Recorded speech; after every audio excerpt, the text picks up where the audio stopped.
Well, lucky that you're asking me this question because I've only worked with physicians that have broken out of the corporate model. Okay. So I've never worked with a physician that accepts insurance ever in 10 years. Wait, that's not true. I did work with an orthopedic group in Orlando once. So I only work with physicians that don't want to accept insurance anymore. Okay. They want to be able to spend more time with their patients. I missed that point maybe. Oh, yeah. Well, that's my doctor that I'm speaking to tomorrow. She's an integrative medicine physician on Park Avenue in Manhattan. Nice. She hasn't accepted insurance in years, not even Medicare. And she's doing, very well. Yeah. It comes with the regular stuff. I mean, she works with VAs now. You know how long it took me to get her to work with a VA that transcribes and allows her an opportunity not to fight with the electronic health records. Uh-huh. There's a lot that can be done, but it takes a lot of strategic planning in order for that to happen. All right. Welcome to the Practice Impossible podcast with your host, Coach JPMD. And today we're joined by Sharon Fekete. That's me. And author of The Broken Road to Mental Health. And you're here to tell us about business, tell us about your life, because I was intrigued after finding you on LinkedIn and finding you as the Dr. Whisperer. Mm-hmm. I thought that was really intriguing. And I actually saw your book. I think I saw something on Instagram. And that's when I said, this is interesting. Let me read this book. I actually didn't read it. I heard it. I love that. Listened to it. And I always like when the authors actually read the book. And I'm sure that was hard. I heard your story, and it usually takes me a couple of days to listen to a book. This one I listened to the same day. Wow. Thank you. Pretty impressive. So kudos to you for being authentic and sharing your story. We may get into it. We may not. It's up to you. I would love to. So tell me about yourself. Tell me what you're doing these days. Yeah. Well, thank you first and foremost for having me. And thank you for listening to my book. I don't know if I mentioned this to you before, or even if I said it in the book, but I would have preferred just to record it. When I wrote my book in 2019, you had to actually write a book before it went to Audible. I think that you can go straight to Audible today. But I was very happy to record it because I'm a podcaster too. Yes. I love listening. I love learning. I'm a very audible type. So recording my book was really, really important. But yeah, the Dr. Whisperer, that is me. Some people like to introduce me as, she calls herself the Dr. Whisperer. And I always go, no. I am the Dr. Whisperer. I whisper to them. So how did you get that name? So I was managing a pediatric practice, very close to where we are right now, actually, and one of the locations. And I was there 8 years. I was never meant to run one medical practice. I had come from New York. I moved to Tampa Bay 18 years ago. And before I moved here, I was director of operations for New York Medical. So there were 11 offices and 42 satellite offices. Wow. So we were busy. What, New York Medical is Valhalla? No. No, that's me. No. So it was based, our administrative offices were on Long Island. Okay. But we had offices from Hop Hog in Suffolk County all the way to the Boogie Down Bronx, So I loved it because there was so much going on a daily basis. There was always something very different. And it was a neurologist, orthopedist, internal med docs. And then we had acupuncturists, massage therapy, and physical therapy, which is really, I didn't know that was going to be what I was more attracted to. Mm-hmm. But I did know that the Eastern Western medicine was a very intriguing way to walk into the medical field in the business of medicine, because I did see a vast difference between the happiness level of one side versus the other. Practitioner side or the patient side? Like everybody, when I was walking in to see Dr. Kui, our acupuncturist, everybody was very calm, and there's usually some Buddha and some rolling water. And he would tell me to come, Sharon, you look stressed. Let me put some of these in your ear. So, he was constantly treating all of us. It was just very calm, a meditative type. And then when you went to the neurology and orthopedic side, there was a lot of yelling. There was a lot of patients stress. or doctors? Doctors. Yeah. So they weren't whispering. Nobody was whispering, but that is how when it came time to just circle back to how I got to be the doctor whisperer, is that I was constantly whispering in their ears, like, you're not good at hiring, man. Like, I love you. I think you're a fantastic physician, but hiring is not your strong suit, or PR is not your strong suit, or marketing is not your strong suit. So I would always kind of lower the tone, because, I developed trust with a lot of the physicians that I worked with. I'd worked with so many in so many different specialties.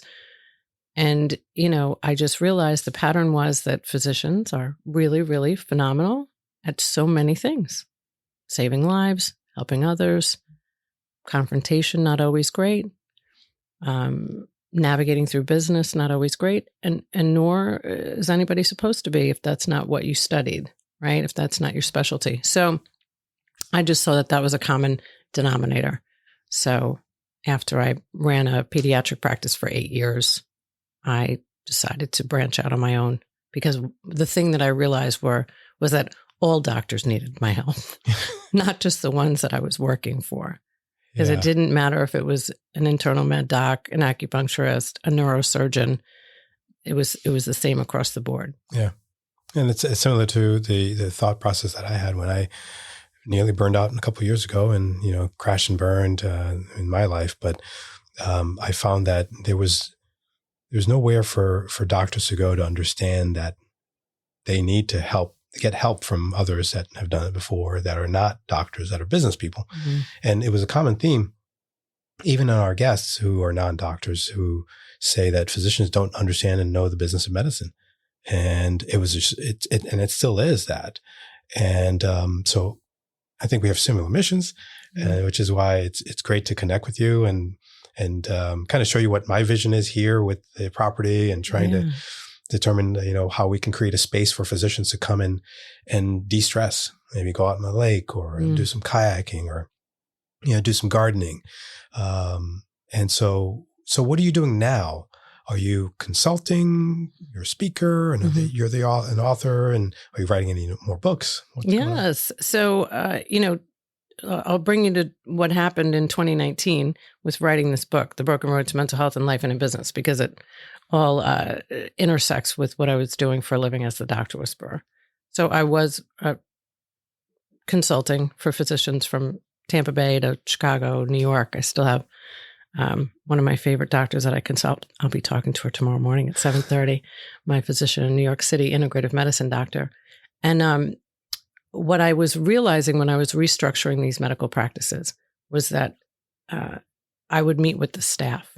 Part of what I wanted to always do, yes, I would get hired maybe to help them grow their practice or restructure it. But what I realized is the employees were going to really give me the answers of what was wrong within the practice.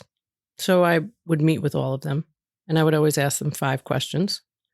And one of those 5 questions was, how do you like to be rewarded? And 9 times out of 10, somebody would cry in front of me, who they just met me 20 minutes ago. And they were sharing about how nobody ever says good morning or thank you or I appreciate you. And I think after dealing with that in so many practices, I really started to just see a pattern of how there's not a lot of opportunity for people to be thanked or be acknowledged, or be able to be who they are in their personal life and in their business life. That if they were suffering from a loss, or they had gotten divorced, or they lost their father and they had to come to work, a week later and still suffering the pain, that there was no space for that there was just like, okay, you're back to work now, So it was difficult to see that. And what I found was the physicians too were really struggling and stressed, overworked. A lot of physicians, as you know, have gone into medical school and gone through the whole process and started seeing patients, and it wasn't anything like what they dreamed about when they were a kid, when they decided that they wanted to dedicate their lives to saving others. Because the business of medicine is very difficult. Yeah. And if that's not set up, and if nobody is walking you through that and helping you navigate through that, that turns into burnout, anger, stress, suicide, depression, all the things, alcoholism, addiction. So in 2019, I decided to share about myself. I was doing an event. I had all of my physician clients, and I was the MC. And I looked into the audience, and I saw a few people that I knew that had lost family members to suicide and to addiction. And these were very prominent, successful people in business. And I just decided to tell everybody that I was 25 years sober and that I had suffered before from depression. And then I, said, well, I might as well tell everybody now. So I wrote a book and then really just shifted my focus towards talking more about mental health, especially in the workplace. Yeah. Because I think we've gotten a lot better, but we certainly have a lot more work to do. Yeah. And I think if we're not stable, if we're not strong as physicians and as the leaders in the practice and even in the community in some respects, and how do we expect the U.S. life expectancy to increase? Right. I think this is one of the first years last year was the first time it actually decreased. Some may say it's related to COVID, but lifestyle, foods that we eat, we're nowhere near the number one country in the world. No. We rank, I think, 47th in the world in terms of life expectancy. Yeah. Okinawa, Japan, Sardinia, Italy, Costa Rica, all these countries, they live longer than we do. And I think, like you said, stress, physicians committing suicide 1.8 times more than the general population. And there's a statistic that actually multiplies that statistic to the number of people that are affected by that suicide. It's multiplied tenfold sometimes. Yeah. So you lose a physician that has 1,000 patients, 2,000 patients. What happens to those patients? Yeah. So I commend you. For writing the book and sharing your story, because I think that's how we get transformation. That's how we realize that we're not alone. Yeah. And you certainly shared a lot of stories that I don't know if I could share in that situation. So again, kudos to you. Well, thank you. So what do you think? I'm sorry. No, I just want to, I have to say, because I didn't know this myself until I wrote my book in 2019, that because I was depressed and tried to take my own life when I was 21 years old, I got the right help that I needed. It was my father's EAP counselor at New York Hospital. Thank goodness for employee assistance programs. And hence why I have such a passion about talking about mental health in the workplace, because if it wasn't for that man, I wouldn't be sitting across from you right now having this conversation. Yeah. So I didn't know that even the language that we use, trying not to say commit suicide, but died by suicide, because it does sound like an act of like a crime. And we all know, whether we want to admit it or not, that if we know somebody that has lost somebody in their lives by suicide, there's not as many people showing up with a casserole. There's a lot of whispering. How did they do it? How did he do it? How did she do it? And there's a lot of ignorance surrounding this in particular. And it's a shame, because it shouldn't be treated. I just heard of a trauma surgeon whose son took his own life just last week. And I wonder how this surgeon is going to go back to work so soon. Yeah. So I needed to interject that. Sorry. Yeah. Thank you. Thank you. So what do you think was one thing that helped you overcome? You mentioned the EAP, or the Employee Assistance Program. Yep. And some big companies have this program, but what about the small companies? If you didn't have that, what would you think that, aside from that, helped you? What helped me personally? Yeah. Oh yeah. Well, I got sober. So I got sober at 21 years old. I had been to 2 rehabs, a halfway house, and I blacked out at 19 and ended up from New York to Detroit, Michigan, and stayed there for 2.5 years.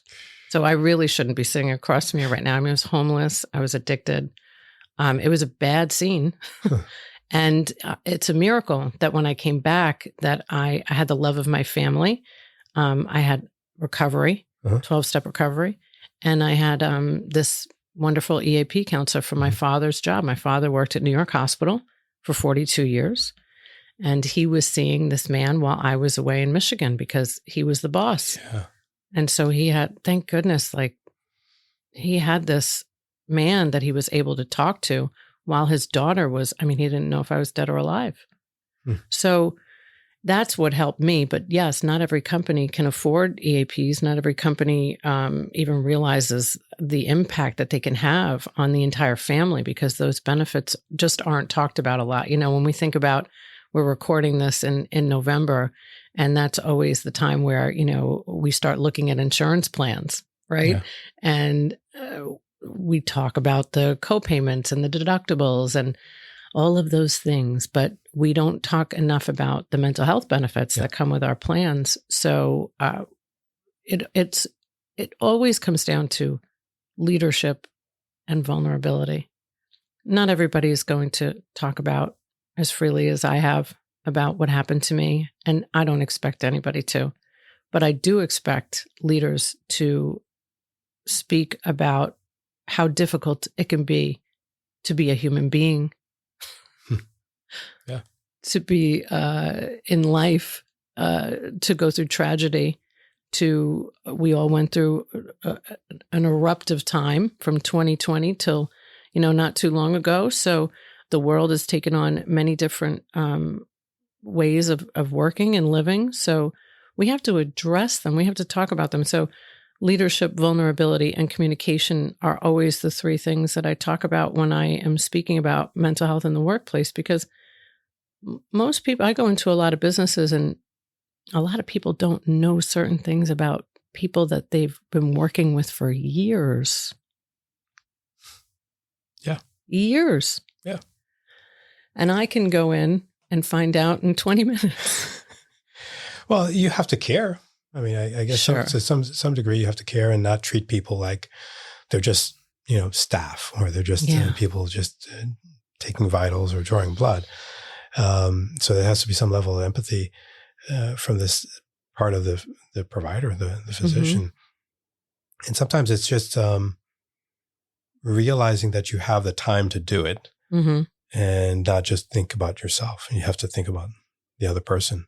And I find physicians don't even have staff meetings or team meetings. And that's something I implemented a couple of years ago, where every week we met. And until it got to a point where I think I was over managing as a physician. So my administrator actually fired me and said, I'll do the meetings. Congratulations to your administrator. And we'll meet once a month. And it has helped. And it's humbling, but I get to see that they can go to someone else and not have everything come to me. Yeah. And that's something I learned. I learned the hard way. Yeah. Well, you know, I mean, I don't think people realize how impactful it can be when somebody just says, "Hi, how are you today?" Yeah. And then participate in some active listening, you know, where you're not waiting for your turn to speak. Like that to me has been so amazing to witness, that I would have my physicians with me and we'd have staff and we'd be talking to each other. And I finally am getting somebody to open up about what's going on in the practice, what's happening, what's wrong, and how we can fix it. And they're being interrupted. And that is so disempowering. And then that person will eventually leave. That's what happens. Yeah. You know, when I hear that there's turnover within a practice, I know what the problem is. It's not the pay. Normally. Yeah. It's a person that you're working with. It's like, who is doing the hiring and what kind of person is that? Are they an empathetic person? Are they going to get to know? Are they going to ask the right questions on the interview? So there's so many things that we could do to help, you know, but we have to start with being willing to ask people how they are and who they are. And so do you do this in person? You said you had a couple of clinics in Chicago and yes, I don't anymore. Okay. You know, the days of me restructuring and watching people cry in front of me are over. Okay. That's just my, it would take a special type of practice to encourage me to want to come back and do that, because it does take a lot of self-awareness to know that you don't know how to fix something inside of something that you own. Yeah. And especially if they're successful. I think one of the biggest problems with a lot of medical practices is that they're successful, they're making money. Mm-hmm. They don't need to change anything. Yeah. Okay. And then that's great for them. You can imagine I have so many people, Sharon, I have this doctor I want you to meet. And I'm like, please don't. Whatever you do not introduce me to that doctor, because I am going to be like a therapist. Like you need to know that you need help. Yeah. And I'm going to tell you the truth. That's the only reason why I even called myself the Doctor Whisperer, because I was whispering the truth to them. Mm-hmm. So many people, because of, the wonderful work that you do. And I value so much physicians, that you and so many that I've worked with, amazing. You're amazing human beings. And then you have like all these other talents, like you're doing a podcast and all this great equipment. Well, I'm crazy. It's wonderful. But you're so like brilliant. And then you just take on too much sometimes. Yeah, that's for sure. And I think it's great when there's other people that can help navigate. So I like to do it more on the phone or on Zoom and consult instead of doing the going in and hiring and all of that, because that really does take somebody that's really, really understanding that that's not their level of expertise. Mm-hmm. So what happens when you're trying, you have the right things in place, and now maybe speaking for myself, and you're doing the things that you feel that you've learned, that I've learned, and we're still having the turnover, we're still having people who are not happy or not satisfied. When do you know it's you versus the person that you hired? Well, in my opinion, the only person that is to blame is the person that owns a practice. Okay. Because if they're doing the hiring or they're trusting the person that they hired to do the hiring, it always falls back on the owner. So, and the truth is, the interesting thing about hiring is that it's like we're taking a chance. We don't know what somebody's going to be like when they start working for us. Everybody presents well at an interview. Yeah. And then, of course, they give references of their 3 best friends or their mom. Like it's almost comical, So to me, it's always been about like, who is doing the hiring? Okay. So how good is this person at hiring? Because hiring is a skill. Hiring is really like, and if somebody's not good at it, they have to be able to say, you know what, I've made some serious mistakes here. I might not be the best suited to do this job. Let me have somebody else do it and see what we can do. And then when we realize that somebody isn't best suited for a job, we have to be willing to let them go. There's one thing that I see more in the medical industry than any other industry is keeping people. Yeah. That we know are miserable Mary or turnover Tom. We know, but we keep them because we'd rather that. What is that saying about the devil is better? Oh God, I'm horrible at sayings. My husband, if he was listening right now, would be cracking up. Like, why do you bother doing that, Sharon? You could never remember a saying. But it's really true. Like, when I joined the pediatric practice that I worked in many years ago, there had been people there for 20, 30, 40, and one was there for 50 years. No joke. And I was told when I started, Sharon, like a lot of these guys, they don't work very hard, but this one's been here for this long, and this one's grandson has, autism, and they take on all of the issues of the staff and their families. Yeah. But it's that's why I say in life and in business, right? Yeah. We have to be willing to do hard things in the business world. If we want to run a business, then we have to think of a medical practice as one too, because it is one. Yeah, you're right. And I think one of the things is I remember, if I can get this thing right, hire slow, fire fast. Yes, Gary Vaynerchuk says that all the time. I don't know who that is, but maybe I should read his You book. don't? I have to read his book. Wow.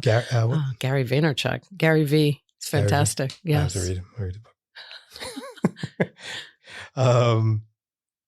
So what are you doing these days aside from the practice? What do you do for fun? Because I know you're down in Clearwater, so I don't know if you're on the beach or I'm close to it. I'm right over the bridge there.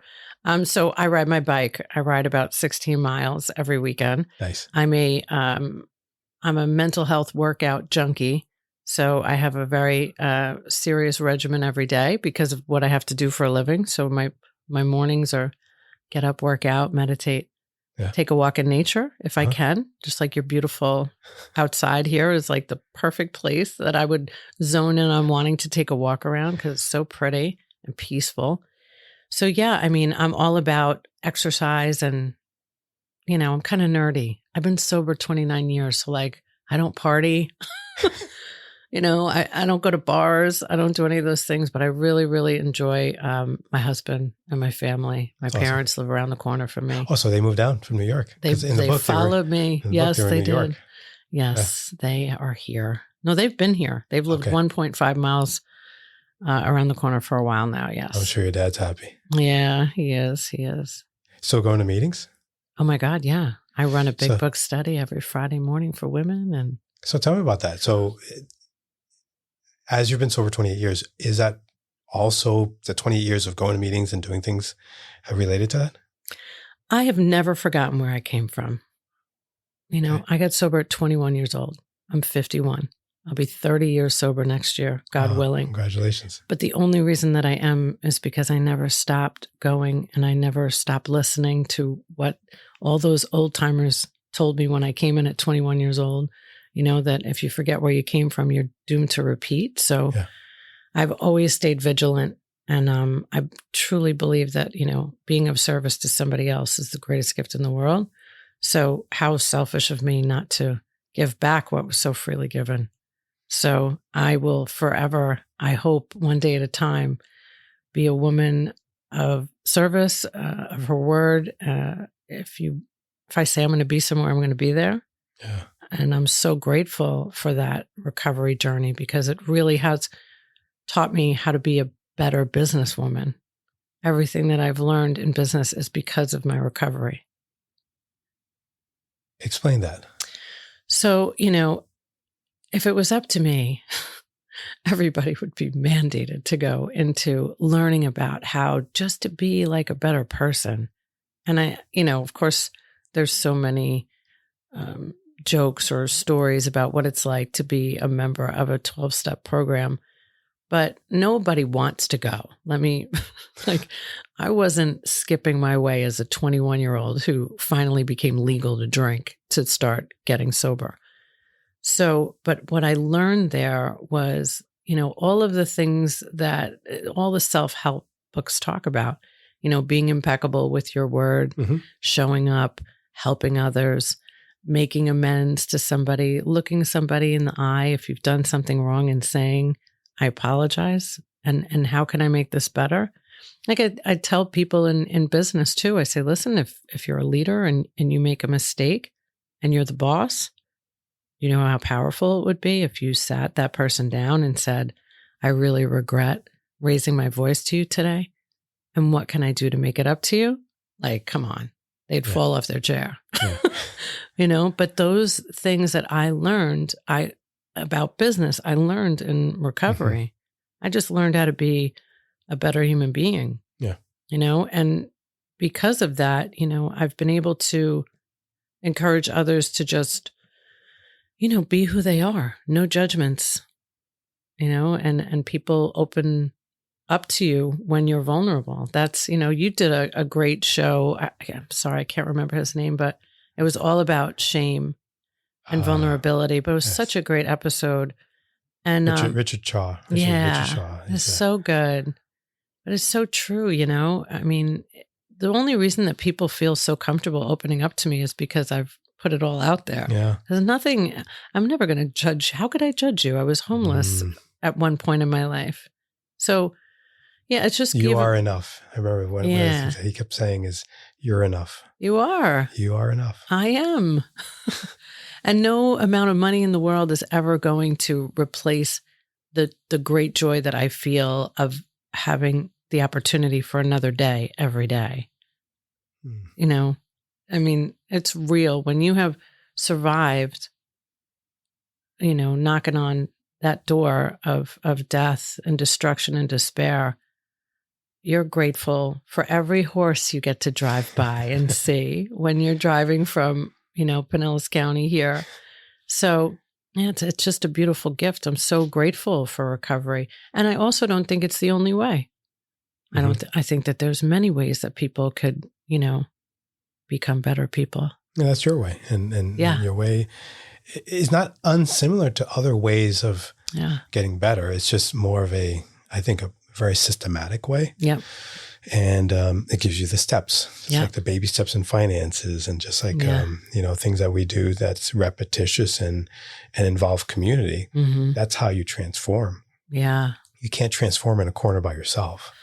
No. Because people have to be around to show you the holes in your recovery and the things that you're doing, the things that may tempt you, the places you may go. So those are things you can't get by yourself. No. And if I didn't write my book, I would have never faced all of the trauma that I went through when I was a young woman. Yeah. I never spoke about it because, you know, I learned growing up in New York and from wonderful Irish immigrant parents in my family, like, so many people have it so much worse off. Pull yourself up by your bootstraps. Yeah. You know, I was taught by the CEO of New York Medical that you wear a red power suit. And if somebody question and you don't know the answer, don't that you don't know. Yeah. Man, I don't know. It's one of my things to say. I don't know. Human. Yes. I don't know everything. I had a resident tell me, a group, I think I was a medical student, and he said, not sickest patient on this, you better show up to work. And I'm like, man, these are some see? Right. So you're invincible. Mm. Oh. And if you don't know, figure it out. Otherwise, we're on that. Mm. It's just a medical training.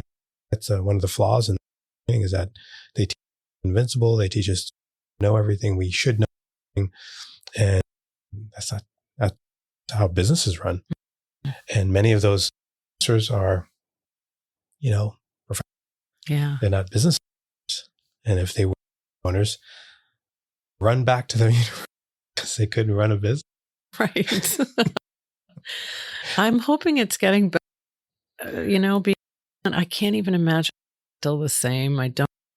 I'm going to, I mean, there's 25, 23 years out. I can't remember. 97 when I graduated. Yeah. It's been a while. But yeah, are still coming out and wanting to be in private, just not wanting outpatient. Mm-hmm. They don't want to have to answer call in the middle of the night. Or the first question they ask in an interview, do I have off? Right. I haven't taken a day off in years now. Now, of course, off is, you know, vacation and things, but available to your practice. But some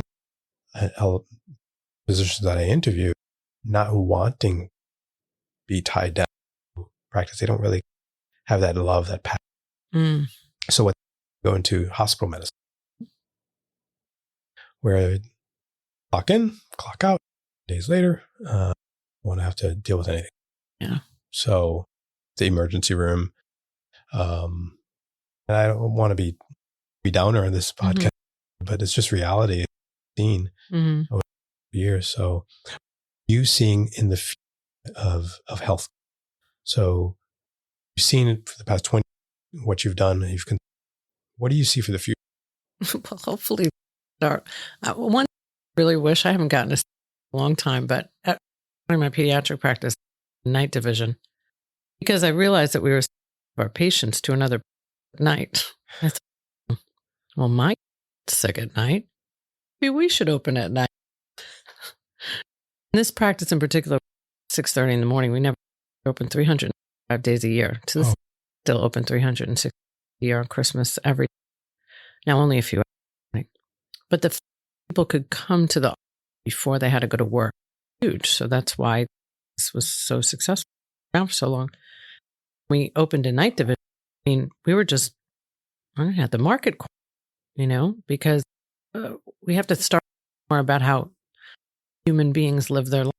Mm-hmm. So it is more frustrating to me calling a medical office during my lunch hour to make an appointment, and I get an answer. Does it make sense to me? That's most people living today. Yeah.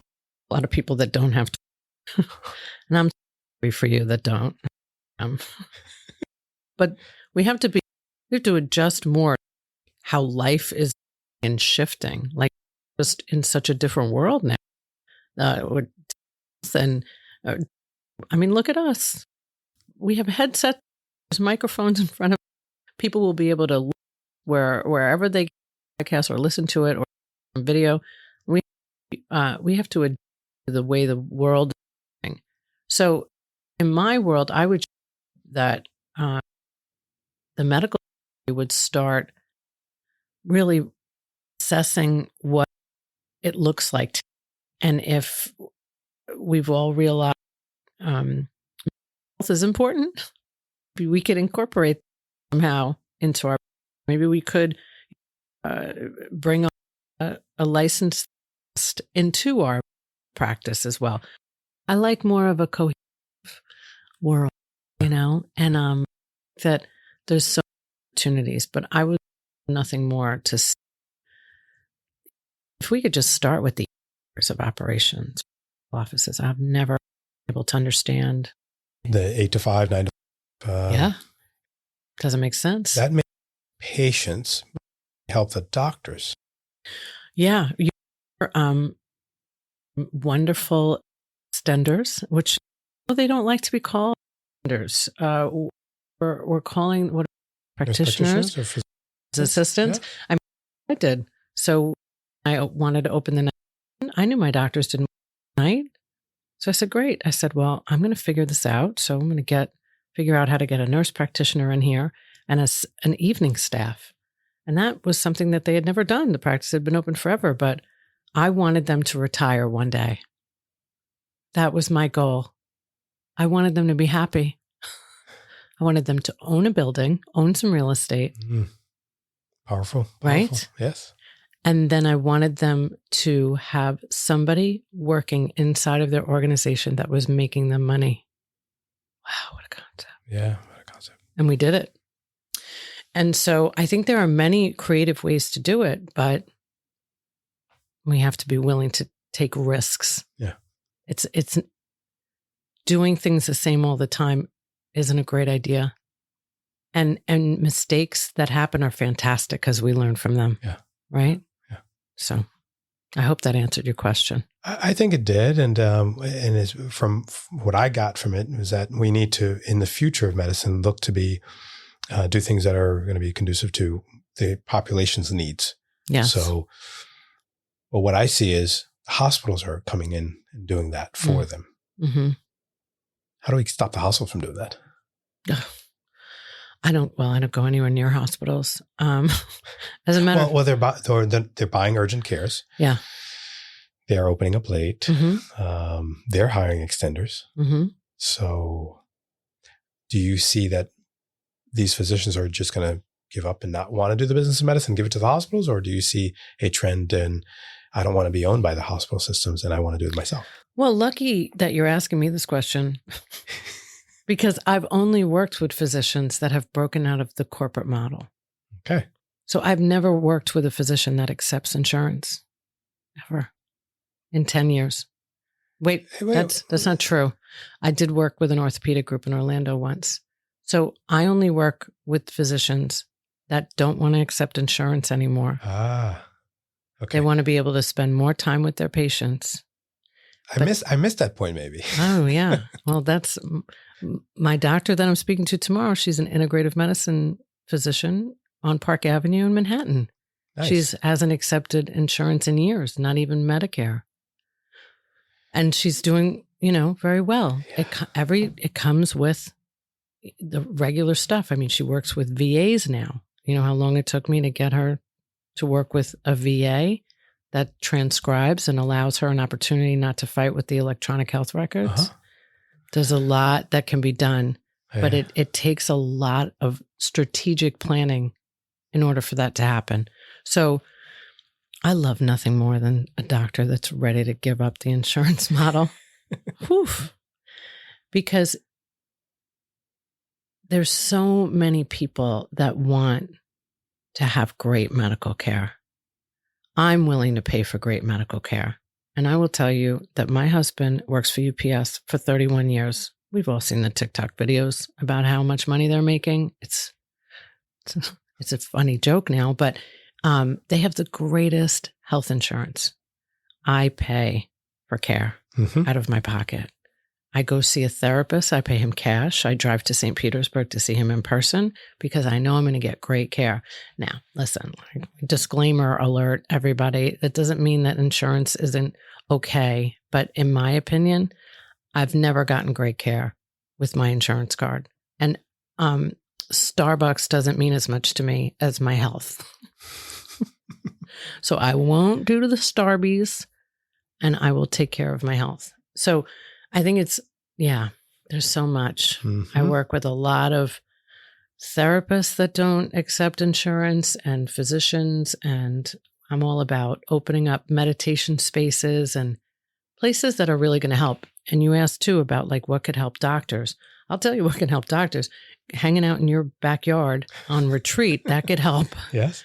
Like very seriously, I don't know any other profession that needs it more. Like all you do is give to others. So if you are not serving yourself first, you cannot give to others. Absolutely.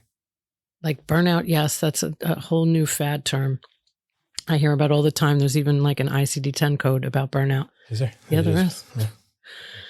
But it's a real thing. So I think that we need to really reconsider. Now, listen, you and I both know there's not a lot of people that can come out of med school that can just afford to open up their own business. Most join a hospital or join a big group. I get that because the loans are outrageous. Yeah. Take a deep breath with that one, right? So unless you get it forgiven by your our administration, right? I may not even go there. So I think that it's a very bold thing to do, but I say do it. I say credit card, debt it up. Practice impossible. Yes. Practice impossible. Yes. You know what I'm talking about. I know what you're talking about. That season 2 is all about that. Yeah. And I didn't actually, it didn't click until you told me that that's what you do. And that's what people are looking for. They need that guidance because there's a lot of physicians are afraid of doing it. And I've thought about it, to be honest. I'm still seeing insured patients, and I love what I do. We do very well. And I think like in any profession, there's going to be a need for someone to take care of grandma and grandpa. Yep. The 65 plus year old patients who need care. Yes. I want to provide that care. But there are some physicians who don't want to. So we should teach them how to do it. Right. So that they're not stuck doing something they don't want to do. Right. In a system that they don't understand. Yeah. So. Yeah. I mean, it's heartbreaking for me sometimes to tell the doctors that I charge more than they do for a consult.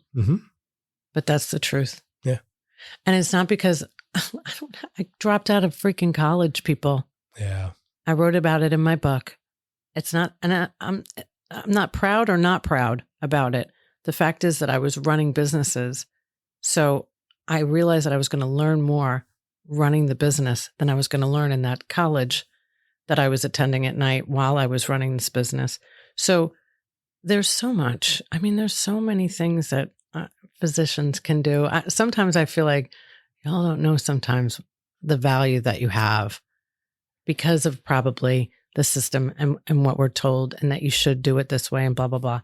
But no, that's what we're here for. We're here to educate. We're here to let them know that there is a possibility of doing it other ways and being happy and being being successful happy and being, helping others in a way that's meaningful, as opposed to giving pills and pushing drugs. And there's other ways of doing things, and your time is valuable. Yes. And I had someone reach out to me on LinkedIn and wanted me to consult on Medicare Advantage plans and the industry. And they said, please fill out this form. So I fill out the form, and at the end it says, what is your fee? And default fee is $125 an hour. Like, no. So they sent me the contract with $125. I said, are you kidding me? Right. I'm going to give you an hour of my time after 23 years of experience. Hey. No, the rate is actually $500 an hour. There you go. And it was as if it was nothing for them. Yeah. And that's the thing that should boggle your mind. You have to ask for it. You have to ask for it. If you believe you're worth it. You should. Yes, of course. If you're worth $1,000 an hour, sure. Amen. Yes. And you did. You do deserve it. Of course I do. Of course we do. Yes. So I thank you for that. No, I'm so proud that you're doing the work that you're doing. And I am hopeful, and I'm more excited about encouraging physicians, because I mean, I joke all the time about all the docs that I've worked with. I love them. And I came here, and I'm telling you, everybody, if you're listening or watching, he's got a serious setup here. My podcast is on Zoom. It's got nothing on this guy. Okay. Yeah, whatever. But seriously, like, you guys are like, you speak other languages. You're playing soccer tomorrow. Did I hear you say you're playing soccer? Yeah. Like, you have all these other incredible skills. You have kids, you have like so many things going on, and you help us with our health. Yeah. Like, it's fantastic. We should be living our best life, because really, like, we don't have that much time. We're here for a blip. Yep. We might as well make the most of it, right? Yep. And I think it's that serving others is what drives a lot of us. Yeah. Most of us as physicians. Yeah. And the minute you can't serve that person, the minute that you're frustrated, the minute that you're unhappy to go to work, is the minute that you have to figure it out. Yeah. Because, like you said, life's short. It's short. And we want to live long. And stop caring so much what other people think about you going on social media. I'm not talking to you specifically, but the conversation that I have with so many doctors, like, oh, I don't know, and I don't look good, or I won't sound good, or what will they think? Yeah. Ain't nobody thinking about you that much. Yeah. Number one. You're right. You're absolutely right. But also, we need to hear it. I joke all the time, and I say, if I was an MD, I'd have that tattooed across my forehead. I would be so dangerous. I would. Thank God I'm not. But really, like, you guys have gone through so much to get to where you are today. And I don't think enough people realize the sacrifice. So I only want for the physicians that I know and love and care about to, just be able to be happy and live the best life that they can, and be happy about the work that they're doing, because it's, we need you. Yep. And they're enough. You are enough. Yes, you are. It keeps coming back to my brain. So I've been doing some things with our in-studio guests, rapid fire. I like it. 10 questions. We try to do one-word answers if possible. But, okay. We've done different things in the past. So first question, your favorite book? Lost Connections by Johann Hari. Okay. And we're going to put some of these things in the show notes as well. Okay. So if you don't get that. Favorite vacation spot? Oh my God, that's so tough. Oh, so many. There are. Oh, let me hear one. I'll just give you Gatlinburg, Tennessee. Really? So your music, is that a music town? No, it's a girl from New York. The fact that I'm saying that my favorite place is Gatlinburg, Tennessee is a miracle of an evolved human being. It's just being able to sit in a beautiful chateau with my family on a porch in a rocking chair and seeing the mountains. Nothing like it. Awesome. If someone gifted you $10 million, what would you do with the money? Find a way to give back. Find a nonprofit that isn't screwing people. Do something about this mental health system. Yeah. What time do you wake up in the morning? 5:30. Name one spiritual habit that you practice. Oh, well, all of my spiritual practice is inside of me. So hard to explain that. I meditate every morning. Okay. I'm forever crying with gospel music when I'm riding my bike. A little CC1, you know? Yeah. So that's a big question. Mm-hmm. I have a very big spiritual practice, but it all is inside of me. One thing you would want to see happen in 2024 in your business life? That I'd be able to speak in Ireland about mental health in the workplace. It'll happen. Thank you. I believe it. Your favorite podcast guest and why on your podcast? Oh, definitely Hort Schultz, the former COO of the Ritz-Carlton. Yeah, I believe in hospitality and healthcare in the biggest way. And I think that if we could learn anything about ultimately patient care, it's learning how to encourage hospitality and healthcare. It's big. I should tell you what my brother does, and maybe good. After this. Okay. One thing your husband really loves about you? My sense of humor. Okay. One thing that most people don't know about you? That I can sing. Really? Mm-hmm. Okay. Mindy Peltz is someone I started listening to. She read the book Fast Like a Girl. My wife read the book, and she has something that she says on her podcast. She asks her guests, "What is your superpower? What would you say is your superpower?" And I think I know the answer to this. I would say it would be vulnerability. I'd say being able to speak my truth and not be worried about what somebody thinks about me. I see that. Thank you. Anything else you want to tell our audience? Oh, it's okay not to be okay. Yeah. And it's always okay to ask for help. And that you're not alone. That so many of us go through hard times. Yep. And that if we just hold on another minute, another day, we have no idea what divine intervention has in store for us. Yeah. So speak your truth and speak whatever you want in your life into existence. Awesome. So where do we find you? If someone wants to hear you, listen to your podcast, it's everywhere. So I would just say, Google Sharon Fekete because there's an obnoxious amount of information out there. So awesome. The Dr. Whisperer, The Broken Road to Mental Health. You can find me in a whole bunch of places. Yeah, and we'll link all that stuff in the show notes, of course. Thank you. And will you be back if we invite you back? Oh my God, I would love to. I want to come to retreat here. Oh yeah, maybe we can get you on the kayak. And, definitely, for sure. Well, thank you to our audience for listening. Thank you for sharing this podcast. If you haven't yet done so, leave a review for us. That's my biggest ask, really. Just leave a review. Tell me what you think of this episode and what you think about what we've been doing. That's how we get the word out. And thank you, Sharon, for being here. Thank you for coming down. Thanks so much. I appreciate what you're doing. Welcome.